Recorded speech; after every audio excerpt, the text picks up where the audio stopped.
আসসালামু আলাইকুম সবাইকে। সাগর ম্যাথ ল্যাবে তোমাদের সবাইকে অনেক অনেক স্বাগত। আজকে আমরা নতুন একটা চ্যাপ্টার নিয়ে হাজির হলাম, সেটা হচ্ছে স্থানাঙ্ক জ্যামিতি। তোমরা যদি আমাকে বলো যে উচ্চতর গণিতে, মানে তোমাদের এসএসসি উচ্চতর গণিতে এমন একটা চ্যাপ্টার যদি নাম বলতে বলো আমাকে, যেটা একাধারে খুবই ইম্পর্টেন্ট এবং খুবই সহজ, তাহলে আমি হয়তো বা বলবো স্থানাঙ্ক জ্যামিতি। ঠিক আছে, এই অধ্যায়টা যেমন সহজ ঠিক ততটাই বলতে পারো যে ইম্পর্টেন্ট। ঠিক আছে, এখান থেকে অ্যাকসেপ্ট কোশ্চেন অবশ্যই আসবে। তো আজকে আমরা এটা নিয়ে আলোচনা করব এবং আমি বিশ্বাস করি তোমরা যদি মনোযোগ দিয়ে এই ক্লাসটা করো, তাহলে এতটুকু শিওরিটি দিতে পারি যে তোমাদের এই স্থানাঙ্ক জ্যামিতি রিলেটেড আর কোনো ধরনের সমস্যা থাকবে না। ঠিক আছে, তো চলো কথা না বাড়ায় আজকে আমরা আমাদের অধ্যায়টা শুরু করি। ঠিক আছে, প্রথমে আমরা যেটা জেনে নেবো সেটা হচ্ছে স্থানাঙ্ক জ্যামিতি আসলে কাকে বলে। স্থানাঙ্ক জ্যামিতি আসলে কাকে বলে, আমরা যদি এই শব্দটা যদি একটু ভাঙাই তাহলে যেটা আসে সেটা হচ্ছে স্থান যোগ অঙ্ক। অর্থাৎ কোন একটা স্থান বা অবস্থান যদি আমরা অঙ্কের মাধ্যমে প্রকাশ করি, কোন একটা অবস্থান যদি আমরা অঙ্কের মাধ্যমে প্রকাশ করি, তাহলে সেটাই মূলত হচ্ছে স্থানাঙ্ক ব্যবস্থা। ঠিক আছে, স্থানাঙ্ক ব্যবস্থা বা কোন একটা বস্তুর অবস্থান নির্ণয় করার জন্য দুইটা পদ্ধতি আছে। একটা হচ্ছে কার্তেশীয় স্থানাঙ্ক, আর দুই নাম্বার হচ্ছে পোলার স্থানাঙ্ক। কি বললাম? একটা হচ্ছে কার্তেশীয় স্থানাঙ্ক আর একটা হচ্ছে পোলার স্থানাঙ্ক। কার্তেশীয় স্থানাঙ্কটা এবং পোলার স্থানাঙ্ক, তোমাদের এই পোলার স্থানাঙ্কটা এটা তোমাদের এসএসসি লেভেলে নাই, এটা তোমাদের ইন্টারমিডিয়েট সিলেবাসে আছে। তো আমাদের আলোচনা এই কার্তেশীয় স্থানাঙ্ক পর্যন্তই থাকবে। ঠিক আছে, কার্তেশীয় স্থানাঙ্ক ব্যবস্থায় কি বলছে যে দুইটা সরলরেখা যদি পরস্পর লম্বচ্ছেদ করে, দুইটা সরলরেখা যদি পরস্পর লম্বচ্ছেদ করে, তাহলে এই প্যাটার্নে আমরা যদি কোনো বস্তুর অবস্থান নির্ণয় করি, তাহলে সেটাকে আমরা বলতেছি কার্তেশীয় স্থানাঙ্ক। কার্তেশীয় স্থানাঙ্ক। কিভাবে কিভাবে তাহলে এইটাকে বলা হচ্ছে দুইটা পরস্পর লম্বচ্ছেদী, পরস্পর ছেদ করছে, এই যেই পয়েন্টে ছেদ করছে এটা হচ্ছে মূল বিন্দু 0,0, 0,0। এটা হচ্ছে এক্স অক্ষ, এটা হচ্ছে এক্স অক্ষ, আর এটা হচ্ছে ওয়াই অক্ষ। এটা হচ্ছে এক্স অক্ষ, এটা কি ওয়াই অক্ষ। এখন এটার মধ্যে যদি কোনো একটা বিন্দু আমার দেওয়া থাকে, সাপোজ পি, এক্স কমা ওয়াই, এটা হচ্ছে এক্স স্থানাঙ্ক, এটা হচ্ছে ওয়াই স্থানাঙ্ক। কি জিনিস? মূল বিন্দু থেকে আমি যদি ডান বরাবর কিছু দূর হাঁটি, আমি ধরে নিলাম যে মূল বিন্দু থেকে আমি এক্স পরিমাণ হাঁটলাম, মূল বিন্দু থেকে আমি এক্স পরিমাণ হাঁটলাম এবং এখান থেকে ওয়াই পরিমাণ উপরে উঠলাম, ওয়াই পরিমাণ কি করলাম? উপরে উঠলাম। তাহলে আমি কি এই বিন্দুটা পাবো? আবার বোঝো, মূল বিন্দু থেকে আমি যতটুকু পর্যন্ত হাঁটলাম সোজা বরাবর, সেটাকে আমি বলতেছি এক্স স্থানাঙ্ক, এবং এই যে রেখাটা, এই রেখা থেকে উপরে উঠলাম সেটাকে বলা হচ্ছে ওয়াই স্থানাঙ্ক। তাহলে এই এক্স এক্স স্থানাঙ্ককে বলা হচ্ছে ভুজ, আর এটাকে বলা হচ্ছে কোটি। এটাকে বলা হচ্ছে কি? কোটি। তাহলে তোমাকে যদি বলা হয় যে একটা বিন্দুর অবস্থান 5,7, তাহলে তার ভুজ কত হবে? 5, আর তার কোটি কত হবে? 7। তার ভুজ কত হবে? 5, তার কোটি কত হবে? 7। বোঝা গেছে এতটুকু? এতটুকু কি বোঝা গেছে? ওকে। তাহলে এখন কথা হচ্ছে শুধুমাত্র কি এই পয়েন্টই থাকবে, শুধুমাত্র এই চতুর্ভাগই থাকবে? না, এই যে লম্বচ্ছেদ যে করছে দুইটা সরলরেখা, এখানে চারটা ভাগ করছে। একটা হচ্ছে প্রথম চতুর্ভাগ, দ্বিতীয় চতুর্ভাগ, তৃতীয় এবং চতুর্থ। যেখানে এখানের মধ্যে এটা হচ্ছে প্লাস প্লাস, অর্থাৎ এখানে এক্স স্থানাঙ্কটাও প্লাস, ওয়াই স্থানাঙ্কটাও প্লাস। এখানের মধ্যে এক্স স্থানাঙ্ক মাইনাস আর ওয়াই স্থানাঙ্ক কত? প্লাস। অর্থাৎ কোন একটা বিন্দু যদি এরকম থাকে যে -5,7, তাহলে আমি মূল বিন্দু থেকে যে বামে আসলাম এটাকে বলা হচ্ছে ভুজের যে ভ্যালুটা সেটা হচ্ছে মাইনাস, আর উপরে যেটা যাবো সেটা কি? প্লাস। অনুরূপভাবে এটা হবে দুইটাই মাইনাস, আর এটা হবে প্লাস আর মাইনাস। বোঝা গেছে? আশা করি আমার এতটুকু বেসিক ক্লিয়ার হয়েছে। ওকে, এরপরে আমরা যাব হচ্ছে দুইটা বিন্দুর মধ্যবর্তী দূরত্ব। ওকে,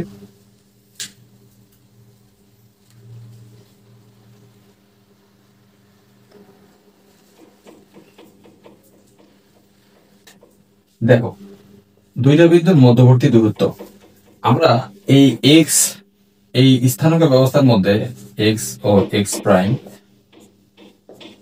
ওয়াই ও ওয়াই প্রাইম, এই স্থানাঙ্ক ব্যবস্থার মধ্যে দুইটা বিন্দু নিলাম, একটা পি আর একটা কত কিউ। পিটা হচ্ছে X one comma Y one আর কিউটা হচ্ছে X two comma Y two. এখন আমাদের কি করতে হবে, যে এই দুইটা বিন্দুর দূরত্বটা বের করতে হবে, পি আর কিউ বিন্দুর দূরত্বটা বের করতে হবে। এখন দেখো একটা জিনিস, তোমরা দেখো এখানে এই যে ও এন যেটা দেখতেছো, ও এন এটা আসলে কত বলতো? ও এনটাকে আমি বলতে পারি না যে এখান থেকে এই পর্যন্ত কি এক্স ওয়ান, যেহেতু এটা ভুজের মান নির্ণয় করতেছে। হ্যাঁ, আবার এই ও থেকে এম এই দূরত্বটা কত? এক্স টু, হ্যাঁ কিনা? তাহলে এম এনটা এটা কি বের করা যাবে না? অবশ্যই বের করা যাবে। তাহলে দেখো দেখো ও এম সমান সমান এক্স ওয়ান, ও এন সমান সমান কত? X two. তাহলে অতএব এম এন সমান সমান কত? X two minus x one. M N সমান সমান তাহলে কত আসবে? এক্স টু মাইনাস কত? X one. আবার এম এন আর পি আর কি পরস্পর সমান, তাহলে আমি বলতে পারি যে এম এন আর পি আর দুইটা কি সেম। ওকে ওকে, এখন দেখো এই পি এম সমান কত? Y one. পি এম সমান কত? Y one. আর এন কিউ বা কিউ এন সমান তাহলে কত? Y two. কিউ এন সমান কত? Y two. তাহলে সেটাই যদি হয়, তাহলে বলো তো কিউ আর সমান কত? কিউ আর সমান তাহলে কত হবে? এই পি এম আর আর এন এই দুটো কি পরস্পর সমান না? তাহলে আমি এখানে লিখতে পারি যে পি এম যে কথা, আমার আর এন একই কথা। তাহলে আমি এখানে লিখতে পারি যে কিউ এন থেকে এই আর এন যদি বিয়োগ দিই, তাহলে আমি কি এই কিউ আর টা পাবো না? হ্যাঁ কিনা? দেখো যে কিউ আর সমান তাহলে কত? এই কিউ আর এর মধ্যে দেখো কিউ আর সমান তাহলে কত আসবে? এই টোটাল কিউ এন থেকে আর এন টা খালি বাদ দিতে হবে। তাহলে Q N minus R N এটা আসলে কত? Y two minus Y one. Y two minus কত? Y one. আমাদের মূলত এই দুইটা জিনিস লাগতো, একটা হচ্ছে X two minus x one আর এটা হচ্ছে Y two minus Y one. আমাদের তো মধ্যবর্তী দূরত্বটা পি কিউ এইটা বের করতে হবে, তাই না? মধ্যবর্তী দূরত্ব আমার এটা না, হ্যাঁ কিনা?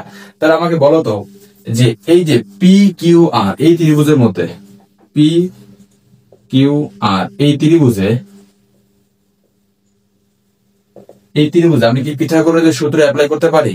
অবশ্যই পারি, কারণ এটা যেহেতু কি এই কিউ বিন্দু থেকে এই টোটালের উপরে কি কিউ এটা কি লম্ব, তাহলে অবশ্যই এটা তাহলে কি হবে? 90 ডিগ্রি হবে। তাহলে এটা যদি 90 ডিগ্রি হয়, তাহলে আমি এইটার মধ্যে পিথাগোরাসের সূত্র অ্যাপ্লাই করতে পারি, হ্যাঁ কিনা? যদি তাই হয় তাহলে আমি বলতে পারি যে পি কিউ সমান সমান পিথাগোরাসের সূত্র যদি অ্যাপ্লাই করতে পারি, পি কিউ স্কয়ার সমান সমান কত? P R whole square plus Q R whole square. P Q whole square equal to কত? P R whole square plus Q R whole square.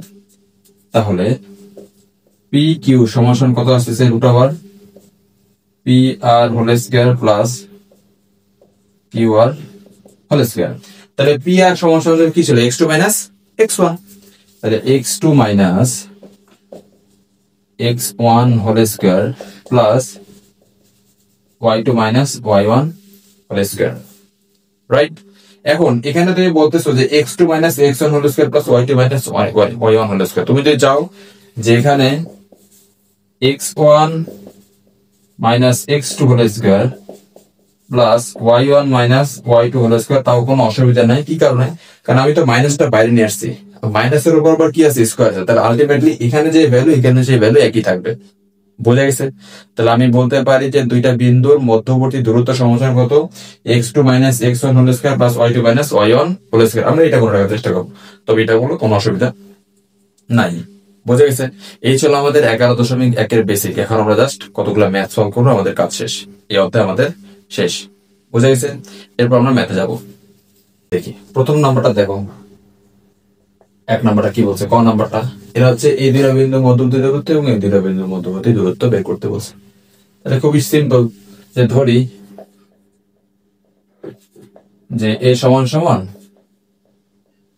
2,3 আর বি সমান সমান 4,6। এখন আমাদের কি করতে হবে, তাদের মধ্যবর্তী দূরত্বটা বের করতে হবে। তাহলে এ বি সমান সমান কত,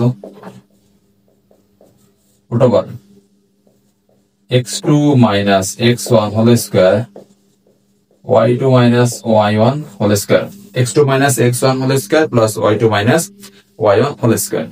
ওকে, তাহলে এখানে x2 কত 4, x1 কত 2, y2 কত 6 আর y1 কত 3 whole square। তাহলে 4 থেকে 2 বাদ দিলে হবে কত 2, 2 এর উপর স্কয়ার তাহলে 4 প্লাস 6 থেকে 3 বাদ দিলে হবে কত 3, 3 তিরিকা 9।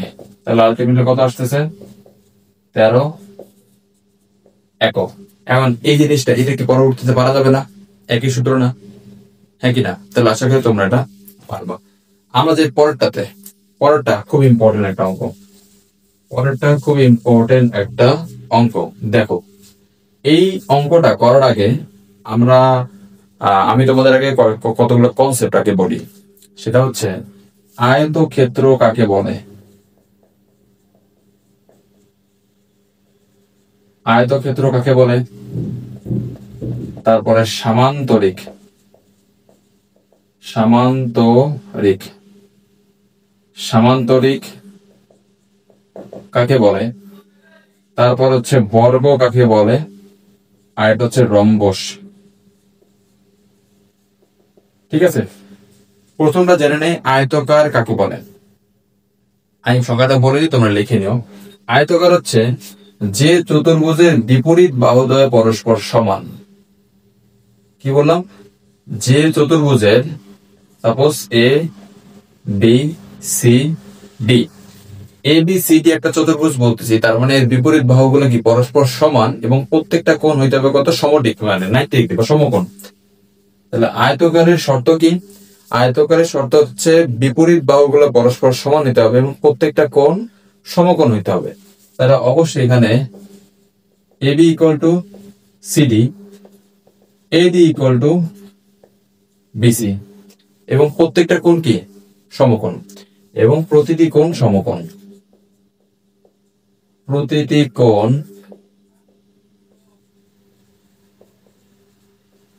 সমকোণ এবং প্রত্যেকটা কোণ কি সমকোণ।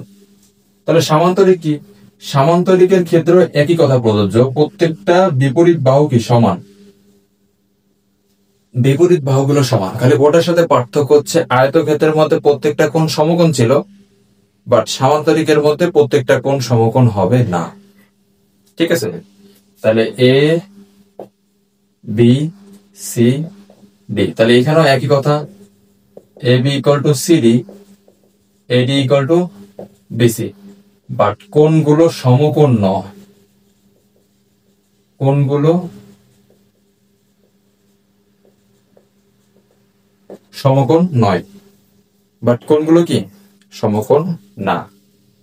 এরপর বর্গ আসো, বর্গের মধ্যে প্রত্যেকটা বাহু আসলে কি হবে সমান হবে, প্রত্যেকটা বাহু কি হবে সমান হবে এবং এবং প্রত্যেকটা কোণ সমকোণ হইতে হবে, প্রত্যেকটা বাহু সমান এবং প্রত্যেকটা কোণ কি সমকোণ। তাহলে A B BC CD D A প্রত্যেকটা কি সমান হইতে হবে এবং প্রতিটা কোণ আমার সমকোণ, প্রতিটা কোণ কি হবে সমকোণ। বুঝতে পারছো ভাইয়া? এরপরেরটা আসো রম্বস। তাহলে এটার সাথে পার্থক্য কি, রম্বসের ক্ষেত্রে প্রত্যেকটা বাহু সমান, খালি কোণগুলো সমকোণ নয়। রম্বসের ক্ষেত্রে প্রত্যেকটা বাহু সমান, এ বি সি, তাহলে A B BC CD D A প্রত্যেকটা বাহু সমান, বাট কোণদ্বয় সমকোণ না, সরি কোণগুলো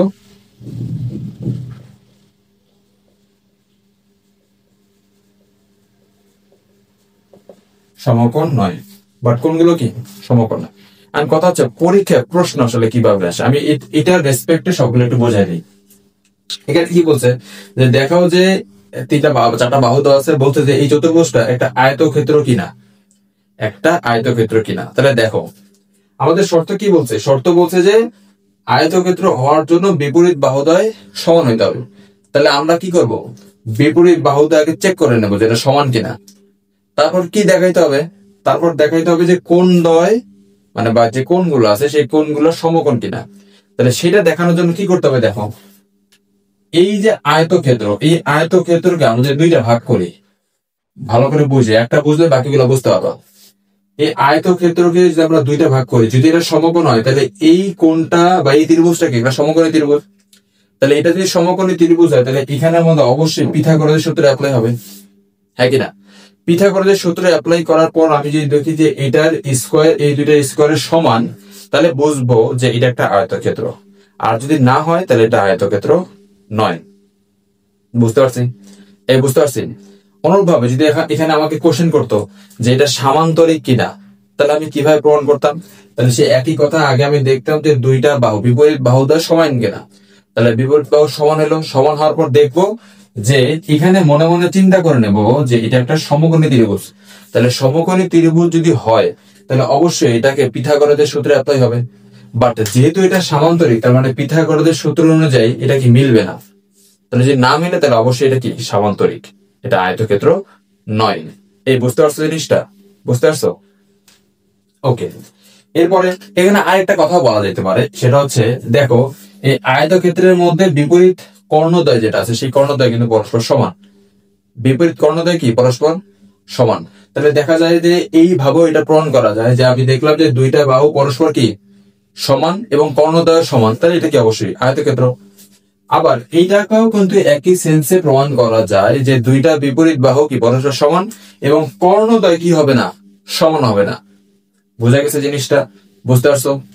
এরপর সব বর্গ, আসলে বর্গ তো খুবই সিম্পল জিনিস, প্রত্যেকটা বাহু সমান হবে এবং আমাকে এটাকে দেখাইতে হবে পিথাগোরাসের সূত্রে যায় কি না যায়। আর অনুরূপভাবে আমাদের এই রম্বসের ক্ষেত্রেও তোমরা একটা চাইলে কাজ করতে পারো যে চারটা বাহু সমান তো হবেই, এবং রম্বস চেক করার জন্য দেখবা যে এটার বিপরীত বাহুদের পরস্পর সমান কিনা মানে অসমান কিনা। যদি অসমান হয় তাহলে অবশ্যই এটা কি রম্বস। আমার কথাটা কি ক্লিয়ার? বুঝতে পারছো? হ্যাঁ, বুঝতে পারছো ক্লিয়ার কি? তাহলে যদি ক্লিয়ার না হয় তাহলে আবার ভিডিওটা পজ করে পিছন থেকে দেখো, তাহলে আবার ক্লিয়ার হয়ে যাবে। ঠিক আছে, আমরা সরাসরি ম্যাথে যাই এবার। আমরা সরাসরি ম্যাথে যাই। দেখো 2 নাম্বারটা কি বলছে আমাকে? 2 নাম্বার বলছে যে দেখাও যে 0,1 -1 এবং এই চারটা বিন্দু আছে এটাকে আয়তক্ষেত্র কিনা দেখাইতে বলছে। আমি ধরে নেই a সমান সমান কত 0,-1, b সমান সমান -2,3, c সমান সমান 6,7, d সমান সমান 8,3। 8, কত 3। এটাকে একটু সুন্দর করে ফিগার আঁকাও, আমি ধরে নিলাম এটা মনে মনে আমার আয়তক্ষেত্র। তাহলে a 0,-1, b -2,3, c সমান সমান 6,7 আর d সমান সমান 8,3। তাহলে আমি কি করতে হবে? জাস্ট ab এর দূরত্বটা বের করো, সবগুলো দূরত্ব। ab সমান সমান কত -2 হোল স্কয়ার প্লাস 3 মাইনাসে প্লাস হোল স্কয়ার, এটা একটা দূরত্ব আসবে। তাহলে ab বের করছি, তাহলে কি বের করতে হবে? dc বা cd, একই জিনিস।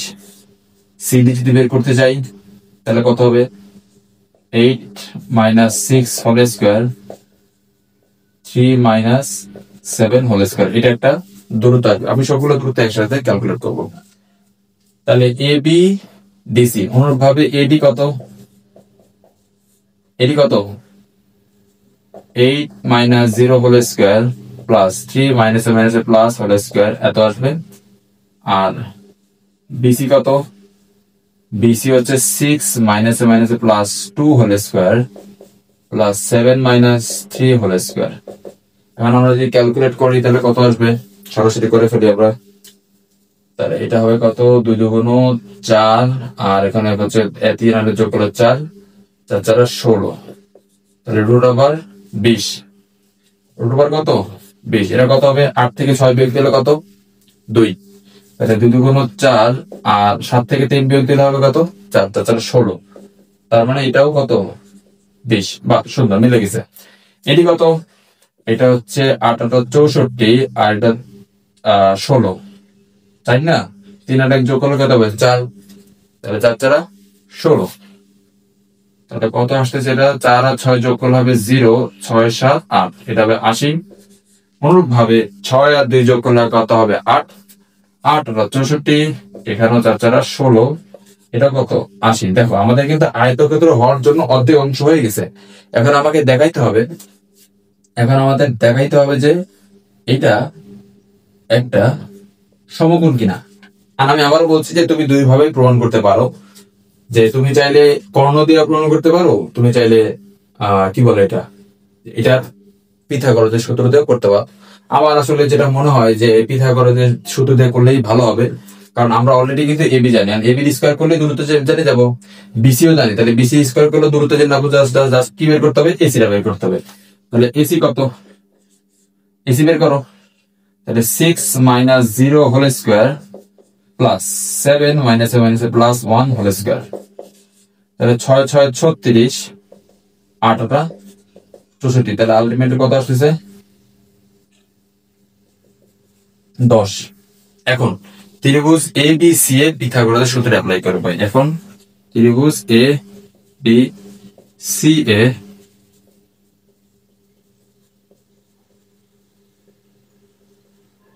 পিথাগোরাসের সূত্র প্রয়োগ করি। পিথাগোরাসের সূত্র প্রয়োগ করি, তাহলে কত আসবে? এবি স্কয়ার যোগ বিসি স্কয়ার। তাহলে এবি স্কয়ার মানে কত? এবি স্কয়ার উপর স্কয়ার করলে হবে কত? 20। আর বিসি স্কয়ার মানে কত? এই যে বিসি, বিসির উপর স্কয়ার করলে কত হবে? 80। তাহলে আলটিমেটলি কত আসবে? 100। তারপর এসি স্কয়ার সমান কত? এটাও 100। তাহলে দেখো আমাদের কিন্তু পিথাগোরাসের সূত্র অ্যাপ্লাই করে আমাদের যে তো কি বলে এটা, এসি স্কয়ার ইকুয়াল টু কত হওয়া দরকার? AB square plus BC square whole স্কয়ারের সামেশন হওয়া দরকার, সেটা সমান হয়েছে। তার মানে অবশ্যই এটা কি? এটা একটা আয়তক্ষেত্র। অতএব আমি বলতে পারি এ বি সি ডি একটি আয়তক্ষেত্র। এখন আমরা তো এখানে পিথাগোরাসের সূত্র অ্যাপ্লাই করছি, তুমি চাইলে কর্ণ দিয়ে করতে পারো, অসুবিধা নেই কোনো। ঠিক আছে, এই একটা অঙ্ক হয়েছে না? সিমিলারলি 5 আমার সেম। কি বলছে এখানে? যে 4টা বিন্দু আছে, দেখাইতে হবে যে এটা একটা সামান্তরিক না আয়তক্ষেত্র। সবার প্রথমে কি কাজ করতে হবে? সবার প্রথমে আমাকে দেখাইতে হবে যে বিপরীত বাহুদ্বয় সমান কিনা। বিপরীত বাহু যদি সমান হয়, তাহলে আমরা পিথাগোরাসের সূত্র অ্যাপ্লাই করলে হয়ে যাবে। পিথাগোরাসের সূত্র যদি হয়, যদি মেলে, তাহলে এটা আয়তক্ষেত্র, আর যদি না মেলে তাহলে কি হবে? এটা সামান্তরিক। বোঝা গেছে? এই ক্লিয়ার? এরপর আমরা পরেরটাতে যাই। পরেরটা কি বলছে? যে এ বি সি একটি ত্রিভুজের শীর্ষদ্বয়, ত্রিভুজটি অঙ্কন করো এবং দেখাও যে এটি একটি সমকোণী ত্রিভুজ। অঙ্কন করতে বলছে, খুবই সহজ জিনিস। তুমি মনে মনে চিন্তা করো, এটা হচ্ছে সে আমাদের আয়তক্ষেত্র, মানে কার্টেসীয় স্থানাঙ্ক। এখানে এ বের করতে বলছে, তাহলে এ কত হবে? চিন্তা করো, এটা 1 1 2 3 4 5। অনুরূপভাবে এটা তাহলে কত হবে? -1 দিলাম, এটা 2 দিলাম, এটা 3 পর্যন্ত দিলাম, এখানে 1, এখানে 2, এখানে 3, এটা 4 5 6 দিলাম, এখানে -1 2 3 এ পর্যন্ত রাখলাম। প্রথম বিন্দু কত? 2,5। তাহলে 1 2 কত পর্যন্ত যাবো? 5 1 2 3 4 5, এই যে 5। তাহলে এই বিন্দু পেয়ে গেলাম, সেটা কত? 2,5। বি কত? -1,1। তাহলে -1, এই যে এখানে আসবে বি, এটাও পেয়ে গেছি। তারপরটা কত? 2,1। তাহলে 0, এটা তো 0,0 বিন্দু। তাহলে 1 2 2 এবং কত? 1, এই যেটা। তাহলে আমি এ পাইছি, বি পাইছি, সাথে সাথে সিও পেয়ে গেছি। তাহলে বি কত? -1,1, সি কত? 2,1। আর আমাকে কি বলছে? যে ত্রিভুজটি অঙ্কন করতে বলছে এবং দেখাইতে বলছে এটা একটা কি? সমকোণী ত্রিভুজ। তাহলে সমকোণী ত্রিভুজ, তাহলে কি করবো? এবি আগে বের করো। এবি আগে বের করি, তাহলে কত আসবে? এ আর বি, এ আর কত? বি। তাহলে -1 minus 2 whole square plus 1 comma minus 5 whole square. তাহলে এখানে কত -1 -2, তাহলে কত -3, -3 এর উপর হোল স্কোয়ার করলে কত হবে 3 3 9, আর এটা কত 1 -4 -5, তাহলে কত 4 4 16, তাহলে এটা হবে 25, এটা হবে কত 25। তাহলে অতএব এবি স্কোয়ার সমস্যার কত 25, এবি স্কোয়ার সমস্যার কত 25। এরপরে বিসি, বিসি সমস্যার কত 2 -7 প্লাস হোল স্কোয়ার প্লাস 1 কমা 1 হোল স্কোয়ার। এটা আসলে আলটিমেটলি কত আসবে বলো তো, 2 এর 1 যোগ করলে কত হবে 3, তাহলে 3 এর উপর স্কোয়ার করলে 9, 3 এর উপর স্কোয়ার করলে কত 9, তাহলে বিসি স্কোয়ার সমান সমান 9, বিসি স্কোয়ার সমস্যার কত 9। এরপরে কত আসবে এসি, এসি বের করে ফেলো। এসি কত, এসি কত, এসি কত 2 - 2 হোল স্কোয়ার 1 - 5 হোল স্কোয়ার, তাহলে আলটিমেটলি কত 16, তাহলে এসি স্কোয়ার সমান সমান 16। তাহলে দেখো কোথায় গেল বিসি স্কোয়ার আর এসি স্কোয়ার যোগ করো,